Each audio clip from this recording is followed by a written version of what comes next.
Bienvenidos a Pensando Cuba, un programa con entrevistas polémicas y profundos análisis sobre la realidad y la actualidad de la isla, bajo la conducción de Pedro Acosta y Hernán Alberro, transmitidas a través de los canales de Cubanet.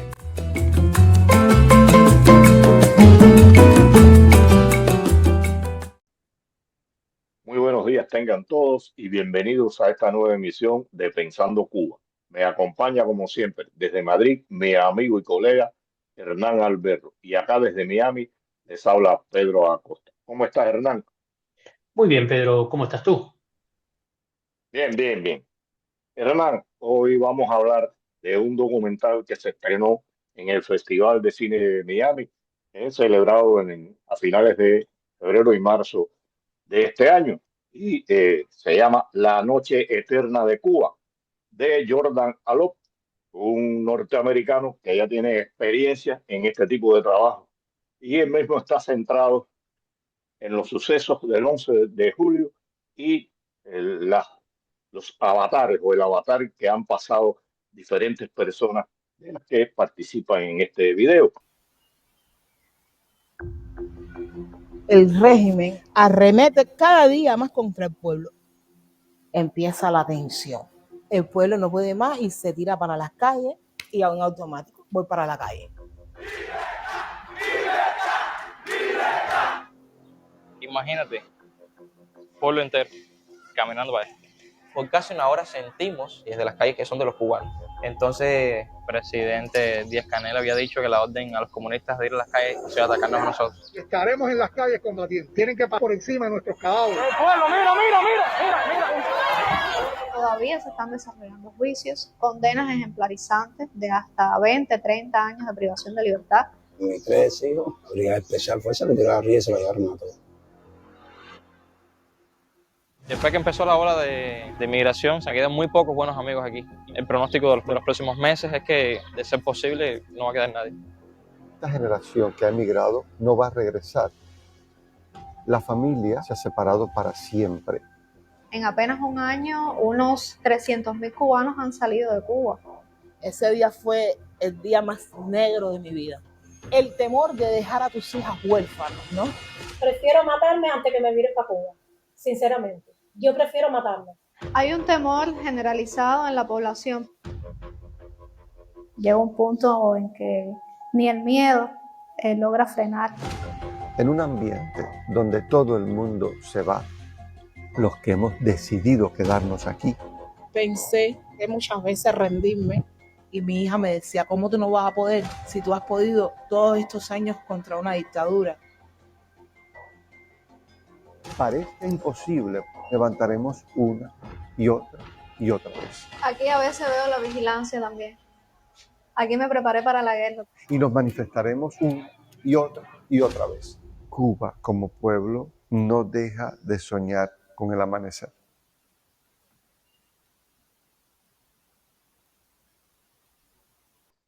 Y bueno, para hablar de este documental, contamos con la presencia de Joe Suárez, escritor, documentalista y periodista, quien tuvo la función de productor de campo en este documental. ¿Cómo estás, Joe? Hola Hernán, hola Pedro, muchas gracias por la invitación. Un poco antes de entrar ya en el tema del documental, por cierto, muy interesante, ¿qué significa productor de campo? Háblanos un poco de esto, de cómo se conformó, de algo. Hay varios tipos de productores en el cine. Uno de ellos es el productor de campo que se encarga de, en el terreno, vamos a decir así, aplicar o asegurarse de que sea aplicado el espíritu de aquello que quiere transmitir el director. Digamos, en mi caso, yo estuve en Cuba, fue el último gran proyecto que hice antes de salir al exilio en agosto de 2022. Y también desde acá trabajé con la producción desde Estados Unidos, donde estoy viviendo ahora, junto a mi familia.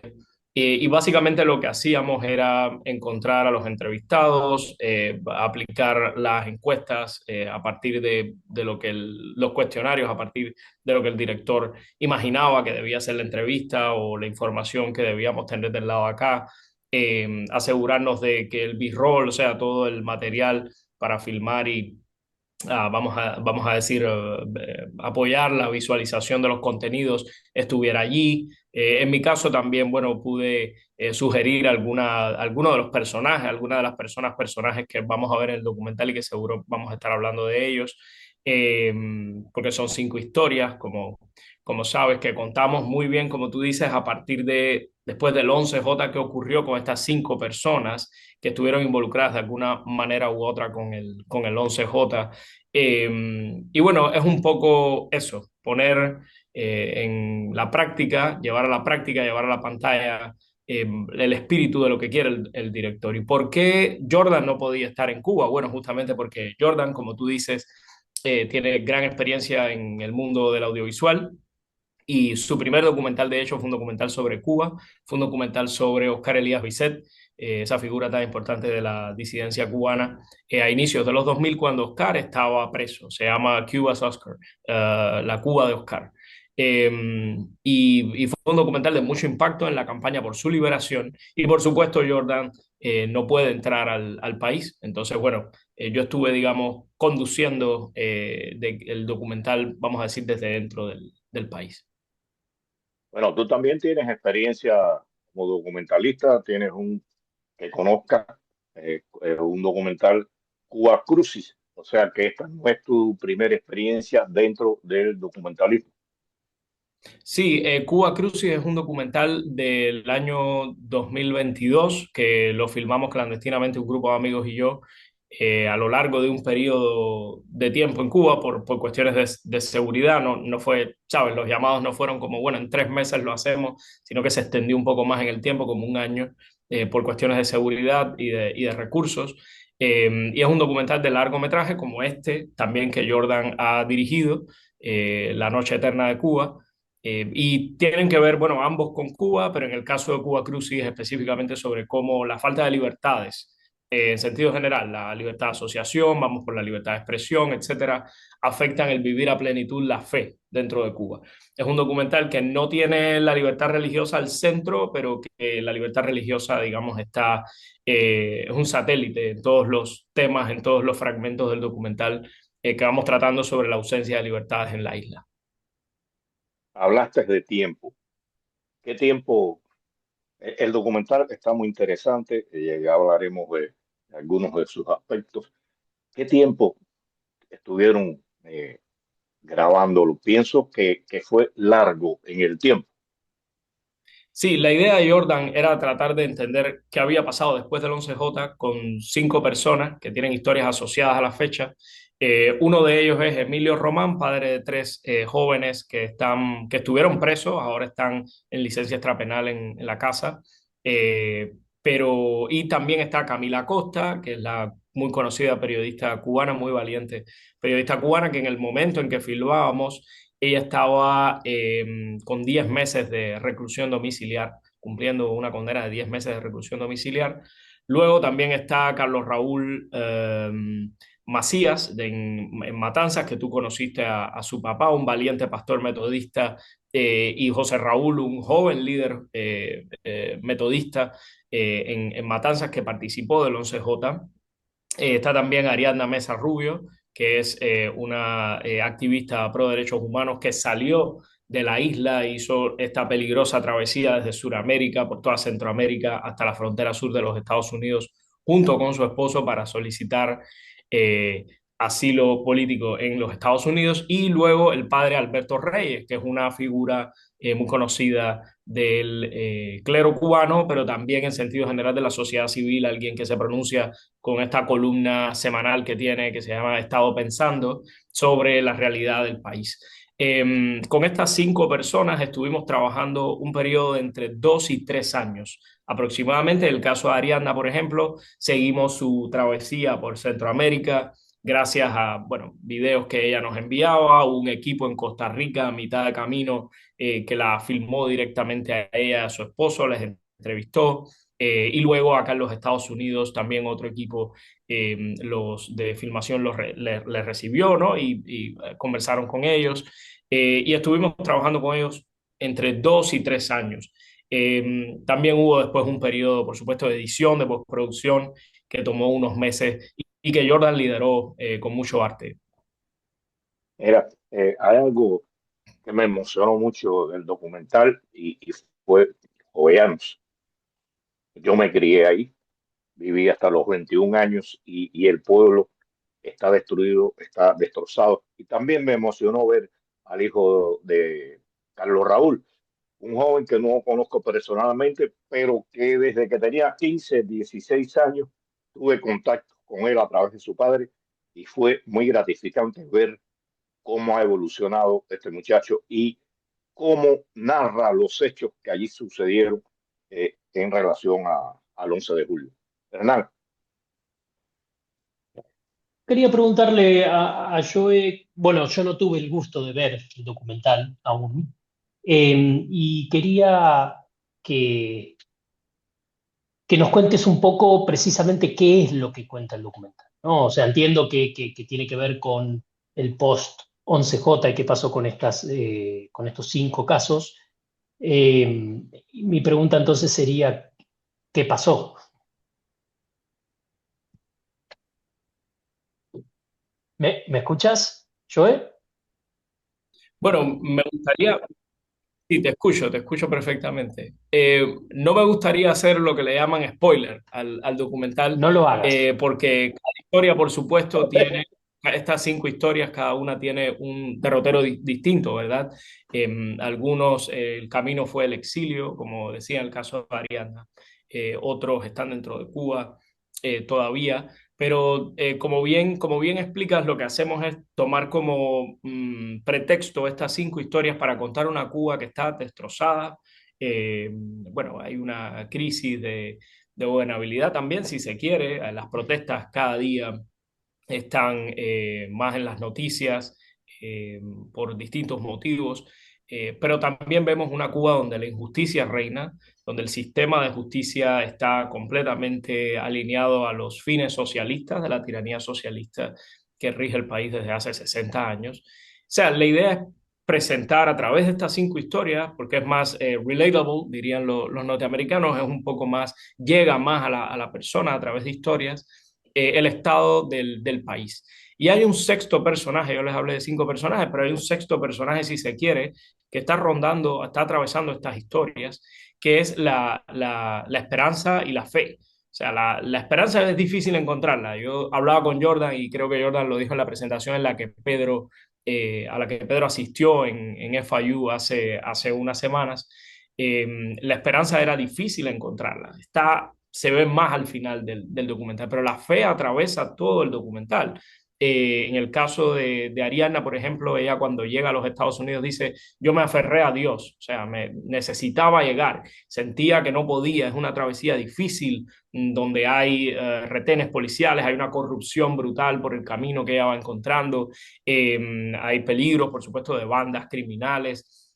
Sin embargo, ella se aferró a Dios, dice. En el caso del padre Alberto Reyes y en el caso, o sea, un sacerdote católico, en el caso de Carlos Raúl, que es un joven líder metodista, es un poco más evidente también, pero vemos que todos de alguna manera es como que encuentran en en esa intangible, en esa visión de un poder superior que es Dios, una esperanza para el futuro tan difícil que es aquel que pueden, o sea, para ese presente tan difícil que es el que pueden tocar en una Cuba destruida.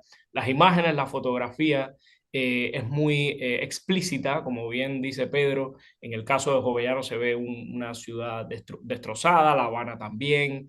La fotografía es muy buena y bueno, quiero felicitar desde acá también a los camarógrafos que valientemente fueron a Cuba. Tuvimos que llevarlos de a poco y todos distintos en distintos momentos para no levantar sospechas por parte de la policía política, pero hicieron un trabajo genial, la verdad. En algunos casos era su primera vez en Cuba. Y eso se refleja también en el documental, ¿no? Visualmente un país destrozado. Yo en- tengo varias preguntas, pero me gustaría quizás ir bueno, de lo particular, vamos de lo particular a lo general. Recién mencionabas a los camarógrafos que viajaron, pensaba, acaba de ganar en Cannes un premio, una película que se hizo en la clandestinidad, de un director iraní, ¿no? Y bueno, y él relataba, ¿no?, las dificultades que implican realizar una película en la clandestinidad. Ustedes, por lo que cuentas, utilizaron básicamente camarógrafos que venían del exterior. Cuéntame cómo, digamos, cómo fue ese proceso, cómo es trabajar en un contexto así eh, para realizar un material que evidentemente no es del agrado del gobierno.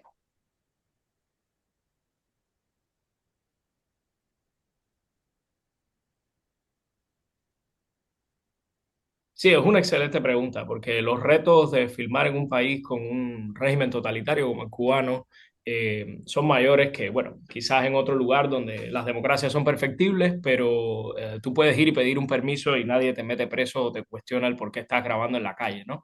Eh, Mira, en el caso de los camarógrafos, como bien dices, todos vinieron del exterior. Tratamos de hacer varios viajes a lo largo de estos años a Cuba. Ellos tomaban las imágenes, las llevaban al exterior y bueno, todo eso terminaba en el proceso de edición final y de postproducción. Em, tratamos de hacerlo, perdón, también espaciado para, como decía, no levantar sospechas por parte de la policía política, porque yo o sea, tenía una gran vigilancia sobre mi casa. O sea, tratábamos de no hacer las reuniones en mi casa, tratábamos de encontrarnos en otros lugares. Cuando yo salía o alguna de las personas involucradas en Cuba salíamos, apagábamos nuestros teléfonos celulares para que no pudieran triangular nuestra señal por las antenas de Texas. Eh, por supuesto, solamente nuestra familia sabía dónde estábamos, mi esposa, mi madre, también así en el caso de las otras personas, por si había que dar una voz de alerta.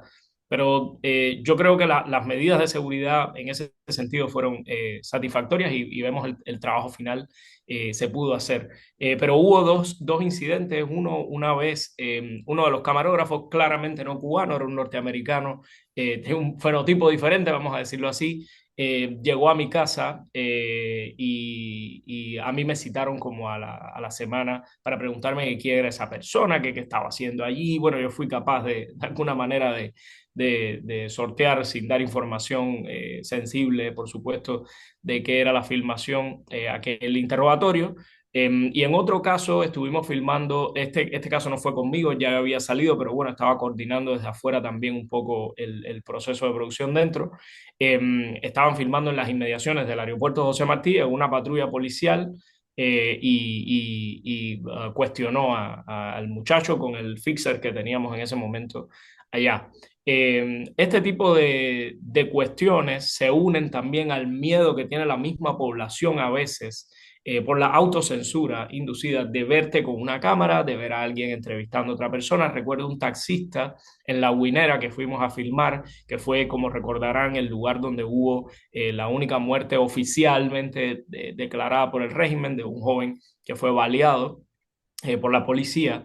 Y estábamos allí y yo recuerdo que el taxista, o sea, estábamos pasando por el lugar donde había muerto el joven y yo le recomendé a uno de los camarógrafos, por favor, filma aquí porque este es el lugar donde ocurrió el desastre, ¿no?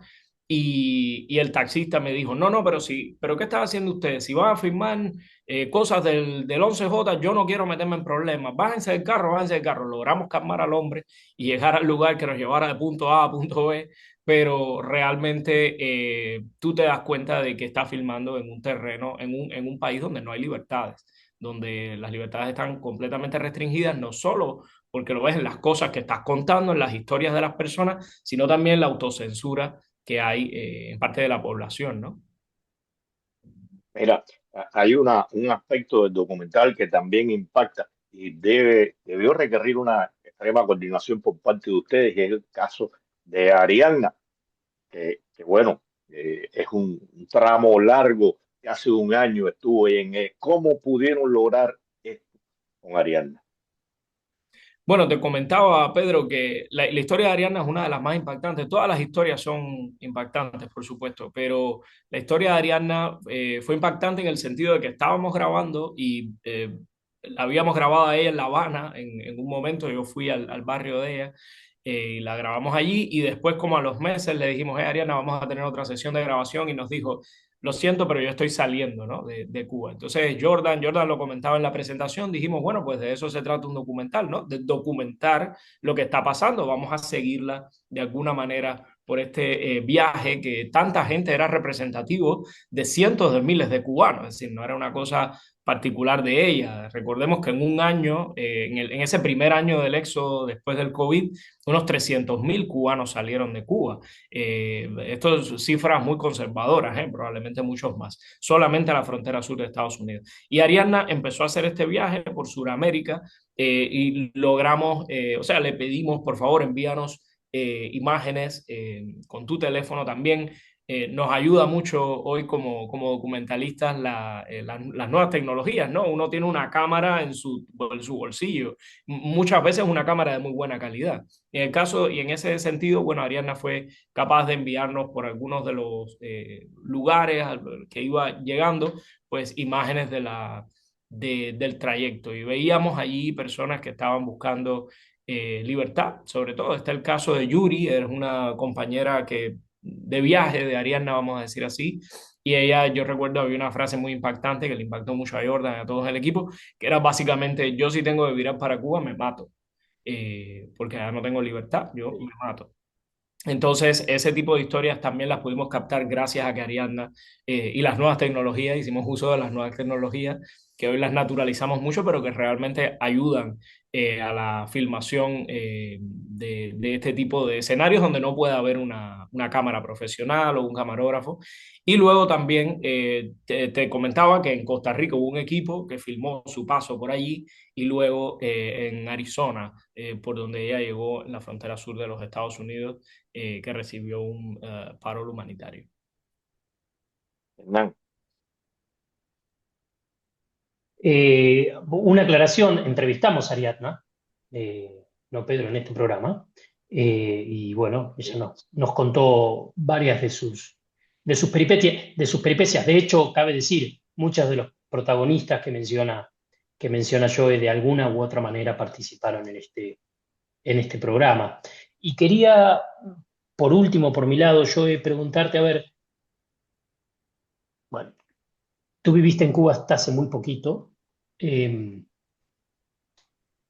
Cuentas que Jordan es alguien que está muy informado, muy conocedor de la realidad cubana, pero aún así entiendo que el proceso de realización y sobre todo a veces el proceso de postproducción, ¿no? El proceso de edición y de armado de este tipo de documentales y finalmente el producto final muchas veces te deja un aprendizaje, ¿no? Te deja un wow.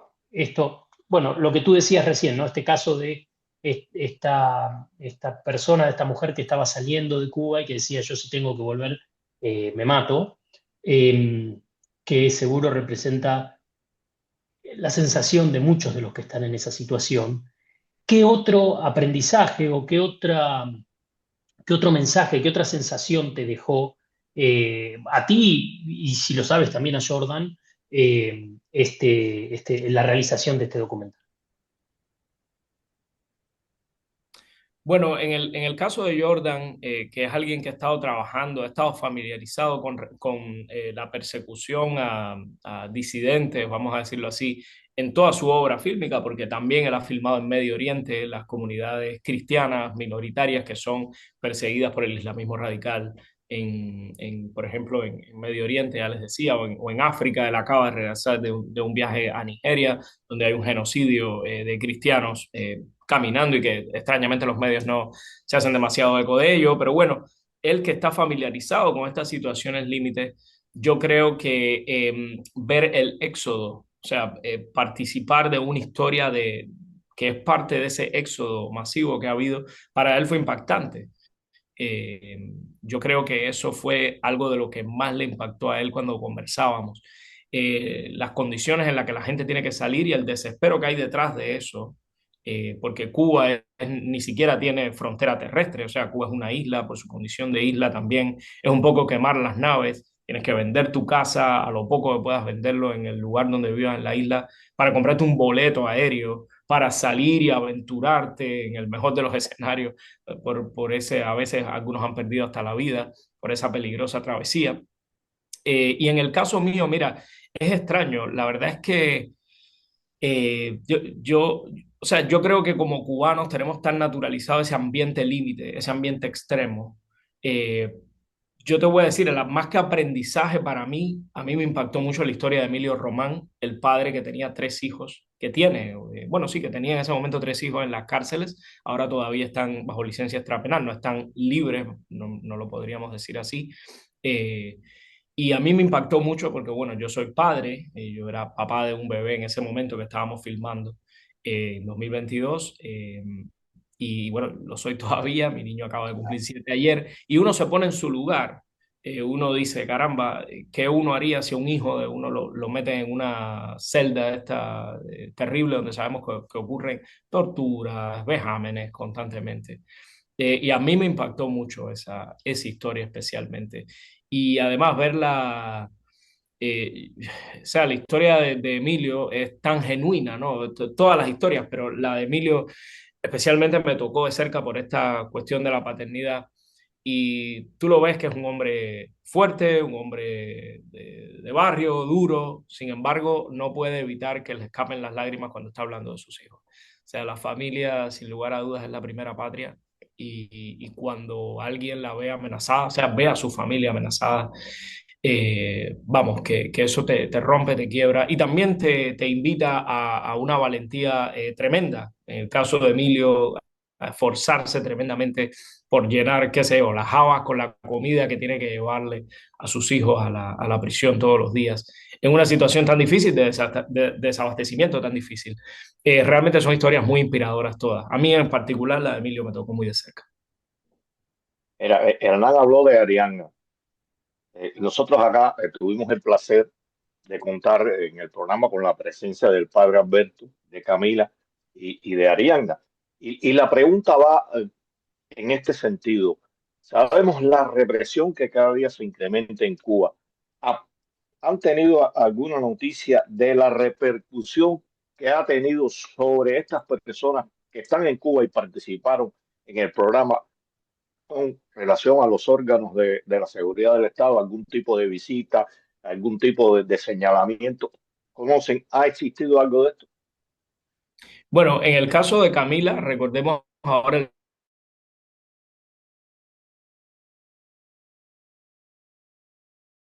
el 20, al inicio estuvo vigilancia policial. Ese día y creo que el otro día también. En el caso de Camila, ella no ha dejado su trabajo como periodista. Es muy valiente, lo repito nuevamente, para mí es una de las mejores periodistas que hay en la isla ahora mismo, y es muy influyente también por su trabajo en ABC.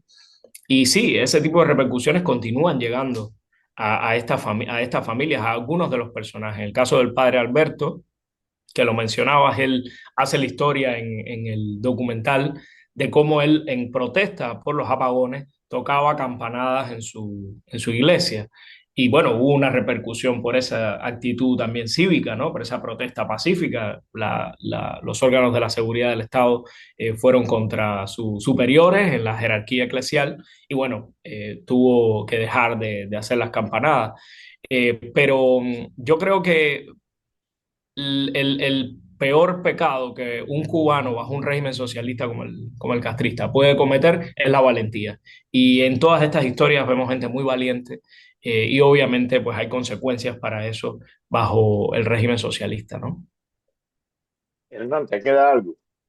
Porque yo lo que quería era decirle a Joe, si hay algo que tú crees que es importante señalar con relación al documental, algo que tú quieras expresar con relación a esto, porque bueno, ya el tiempo nos va marcando.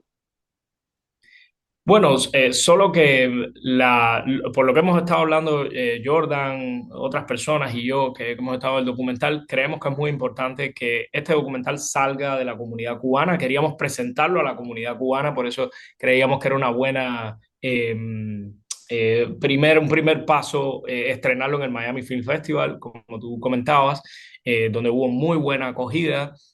También lo presentamos en FIU, hace poco, donde tú estuviste, Pedro, te pude saludar personalmente, y tú viste ahí que estaba casi lleno el auditorio, un auditorio de casi 300 butacas, y estaba casi lleno un miércoles en la noche en Miami, un montón de gente reunida para ver un documental de este tipo no es algo muy común. Así que nos sentimos también muy, muy bendecidos en ese momento, pero queremos, además de la comunidad cubana, ponerlo frente a estudiantes, sobre todo universitarios de acá de los Estados Unidos. Creemos que, y de otros estados también, que no sea solo Florida, y ya estamos haciendo arreglos para probablemente en DC y también en Ohio, que es el estado donde vivo, poner el documental para estudiantes norteamericanos sobre todo, y por supuesto estaremos Jordan, quizás algunos de los protagonistas y yo por acá. Antes de que Hernán tome la palabra, me han preguntado ya muchas personas cómo se puede acceder, cómo se puede ver el documental. Pienso que todavía no es tiempo, pero bueno. Sí, es algo que después de la presentación en FIU nos han llovido los correos, los mensajes, y nos alegra en primer lugar porque vemos que hay una voluntad de compartirlo. Jordan quisiera, y yo también, al menos darle un recorrido de unos meses más por algunos festivales, quizás ponerlo en algunas presentaciones especiales como la que hicimos en FIU y como las que estamos planeando en Ohio y en Washington, D.C., pero claramente la visión es liberarlo, vamos a decir así, para que también en YouTube la gente pueda acceder libremente, lo pueda compartir. Pero sí, va a tomar unos meses. Lo que invitamos a la audiencia es que vaya a la web, es cubaseternalnight.com, y allí pueden ver todas las informaciones relacionadas de dónde va a estar presentándose, cuándo va a salir al público. Pero sí, el camino final es ese, socializarlo de manera que todos puedan acceder a él en una plataforma como YouTube, sobre todo. Bueno, yo, por mi parte, muchas gracias por estar acá con nosotros y hablar de este documental que impacta y seguirá impactando porque muestra la realidad que está viviendo nuestra patria. ¿Verdad? Sí, la cruda realidad que vive Cuba y de la que hablamos en todos nuestros programas. Así que yo me sumo al agradecimiento de Pedro por haber participado en este programa y invitamos a nuestra audiencia, cubaseternalnight.com, a informarse sobre dónde pueden ver el documental y demás. Y ojalá esa noche no sea eterna, ¿no? Y que Cuba muy pronto pueda ver el amanecer de la libertad. Un fuerte abrazo, Joe, y a nuestra audiencia le dejamos hecha la invitación, como siempre, para el próximo domingo a las 8:30 de la mañana por los canales y las redes sociales de Cubanet para seguir pensando Cuba.